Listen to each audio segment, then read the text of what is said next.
Best info کے معزز دوستوں، میں ہوں رانا عمر فرحان اور آپ دیکھ رہے ہیں ہمارا یوٹیوب چینل بیسٹ انفو۔ ناظرین، ہمیشہ کی طرح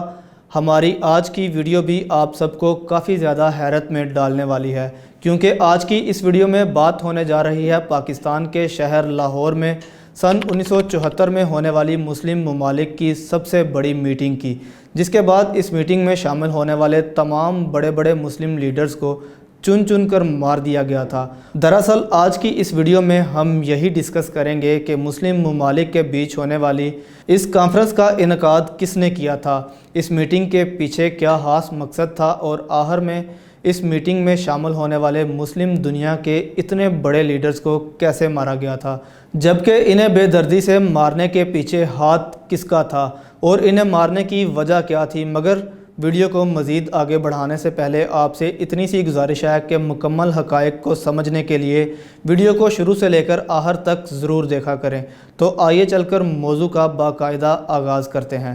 دوستو، ویسے تو اب تک تاریخ میں بے شمار مسلم لیڈرز کی آپس میں کئی چھوٹی بڑی میٹنگز ہوتی آئی ہیں، لیکن جو میٹنگ 1974 میں ہوئی تھی، اس کے بارے میں جان کر آج بھی دنیا بھر کے تمام مسلم لیڈرز اندر ہی اندر کانپ جاتے ہیں۔ دراصل یہ 22 فروری سن 1974 کا دن تھا جب OIC یعنی کہ آرگنائزیشن آف اسلامک کارپوریشن کی جانب سے پاکستان کے شہر لاہور میں دنیا کے کئی بڑے بڑے مسلم ممالک کے بیچ ایک بہت بڑا سربراہی اجلاس ہوا تھا، اور اس اجلاس کا انعقاد کرنے والے ذوالفقار علی بھٹو تھے، جو کہ اس وقت پاکستان کے پریزیڈنٹ بھی کہلائے جاتے تھے۔ یہ ذوالفقار علی بھٹو کے عروج کا دور تھا۔ اس وقت یہ لاہور میں ہی اپنے ایک شاندار قلعے میں رہتے تھے۔ ذوالفقار علی بھٹو نہ صرف خود کو پاکستان اور عالم اسلام بلکہ تیسری دنیا کے رہنما کے طور پر بھی دیکھتے تھے۔ دنیا کے ایک مشہور ترین مصنف سٹینلی والپرڈ نے اپنی ایک کتاب کا نام زلفی بھٹو آف پاکستان میں لکھا تھا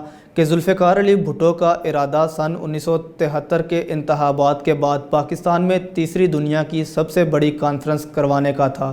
دراصل اس اجلاس میں تمام مسلم لیڈرز کو اکٹھے کرنے کا مقصد یہ تھا کہ تمام مسلم لیڈرز ایک ہو کر دنیا بھر کے ان دشمن ممالک کا ڈٹ کر سامنا کر سکیں جو ان کو چین سے جینے نہیں دیتے۔ اس اجلاس میں شرکت کرنے والوں میں سعودی عرب کے شاہ فیصل، لیبیا کے معمر قذافی، فلسطین کے یاسر عرفات، بنگلہ دیش کے شیخ مجیب الرحمان اور مصر کے صدر انوار السادات بھی شامل تھے۔ ان کے آنے سے پورے لاہور میں جشن کا سماں تھا، کیونکہ عالمی سیاست کے کافی بڑے بڑے نام پہلی بار ایک ساتھ مل بیٹھ کر بات چیت کرنے والے تھے، لیکن ان میں سے کوئی بھی نہیں جانتا تھا کہ آنے والے چند سالوں میں اس سربراہی اجلاس کی شمولیت اختیار کرنے سے ان کا مستقبل کتنا خوفناک ثابت ہوگا۔ یہ نہیں جانتے تھے کہ اگلے کچھ ہی سالوں میں دنیا بھر کے اخبارات اور ٹی وی چینلز پر ان کے بے دردی سے قتل ہونے کی خبریں کس طرح نشر کی جائیں گی۔ تو ناظرین، سب سے پہلے بے دردی سے قتل ہونے والوں میں سعودی عربیہ کے بادشاہ شاہ فیصل تھے۔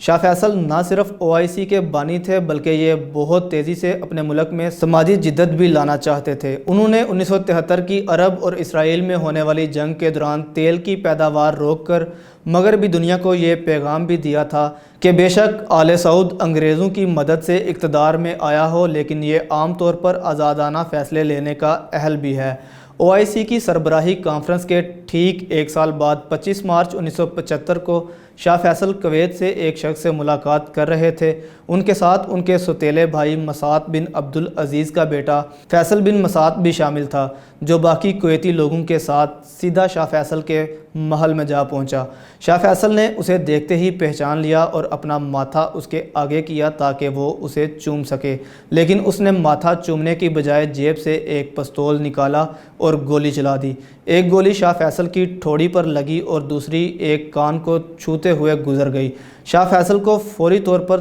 ہسپتال تو پہنچایا گیا، مگر وہ زیادہ دیر تک زندہ نہ رہ سکے اور راستے میں ہی دم توڑ گئے۔ اس کے بعد فیصل بن مسعود نے اپنے آپ کو پولیس کے حوالے کر دیا، جس کے بعد 18 جون سن 1975 کو سزا میں اس کا سر قلم کر دیا گیا۔ شاہ فیصل کے قتل کے ٹھیک 5 ماہ بعد بنگلہ دیش کے بانی مجیب الرحمان کا بھی قتل کر دیا گیا۔ ان کا قتل بھی سن 1974 میں OIC میں شمولیت اختیار کرنے پر کیا گیا تھا، جبکہ ان کا قتل ان کی اپنی فوج کی جانب سے ہی کیا گیا تھا، اور قتل کرنے کے بعد فوج نے اقتدار پر بھی قبضہ جما لیا۔